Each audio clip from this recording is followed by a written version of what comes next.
తతేరా next వామేర్ గురించి చూస్తున్నాం కదా. వామేర్ ఆ అమ్మాయి ఆ చెట్టు వెనుక అప్పటికే యుద్ధం అయిపోయి ఉంటుంది. నెక్స్ట్ తతేరా అనేవాడే విన్ అయి ఉంటాడు. తన జోబులో ఆల్రెడీ ఆ కత్తి, రహస్యం కత్తి అట్లనే ఉండింటుంది కదా.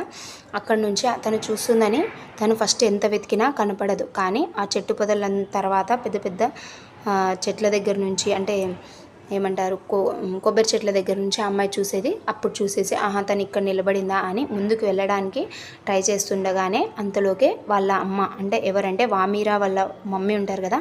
అప్పుడు కాలంలో ఎలా అంటే ఒక అబ్బాయిని చూస్తున్నారంటేనే తను ఎంతో తన పరువు తీసేసింది వాళ్ళ రిలేటివ్స్లో అలా అని ఎక్కువగా అక్కడే అందరి ముందు అసలు ఎప్పుడు కూడా తతేరా వామీరా ఇద్దరు మాట్లాడుకోలేదు. ఎప్పుడు కూడా కనుసైగలతోనే వాళ్ళ స్టోరీ అనేది, లవ్ స్టోరీ అనేది ఎన్నో రోజులు ముందుకెళ్ళింది. కానీ ఈ యుద్ధానికి వచ్చినప్పుడు ఈ అబ్బాయి కొద్దిగా ముందు ఈ తతేరా ముందుకి రావడానికి ట్రై చేయగానే వామీరా అక్కడ ఉంది. కానీ వాళ్ళ మమ్మీ చూడగానే అప్పుడే నువ్వు నా కడుపున చెడగొట్టావు, నువ్వు మా పరువు తీసేసావు అని అప్పుడే తను అందరి ముందు, అంటే ఊరి ప్రజల ముందు, అంటే 2 ఊర్ల అండమాన్ నికోబార్ ఇవి 2 వేరే వేరేగా ఉండే కాబట్టి అండమాన్ నికోబార్ 2 వేరే వేరే ఊర్ల మనుషుల మధ్య వీళ్ళ మదర్ అనేవాళ్ళు తిట్టేసరికి అంతలోకే, అంటే అప్పుడు కాలంలో ఎక్కువగా రెస్పెక్ట్ ఇచ్చేవాళ్ళు కదా వాళ్ళ ఫ్యామిలీస్ గురించి. అట్లా తను ఎక్కువగా బాధపడింది ఆ టైంలో. అప్పుడు అక్కడే తను ఏడుస్తూ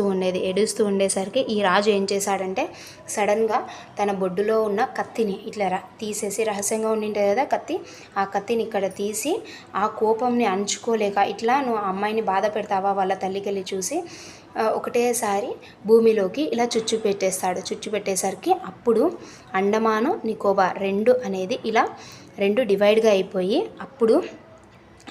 అయిపోయేసరికి ఏమవుతుందంటే ఈ అబ్బాయి ఎవరైతే తతేరా ఉంటాడో ఆ భూమి చీల్చుకోపోయే లోపల తను కింద పడిపోయి మరణించి పోయింటాడు.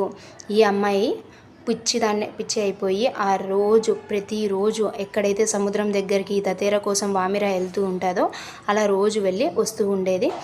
తన తప్పు లేకున్నా, వాళ్ళిద్దరు తప్పు లేకున్నా వాళ్ళ మదర్ ఇలా చేసినందుకు దానికి శిక్షగా తను పెళ్లి చేసుకోకుండా రోజు అట్లనే వెళ్ళేసి వస్తూ ఉంటుంది. లాస్ట్కి ఈ కథలో లాస్ట్ సెంటెన్స్ ఏమంటారంటే, ప్రపంచంలో ఎవరికైనా కానీ మీకు తెలియకుండా ఏమీ చెప్పకూడదు. నెక్స్ట్ ఇస్లాంలో అయినా కానీ ఏదైనా కానీ తప్పు తెలియకుండా మనం ఏం చెప్పకూడదు. ఇంకొకటి ఏంటిది అంటే ఎవరికైనా కానీ మనము అది కరెక్టా లేదా తప్పా లేదా అనేది తెలుసుకున్న తర్వాతే మనము దాని గురించి చెప్పాల్సి ఉంటుంది. దాంతో ఆ అమ్మాయి అలానే ఉండిపోతుంది.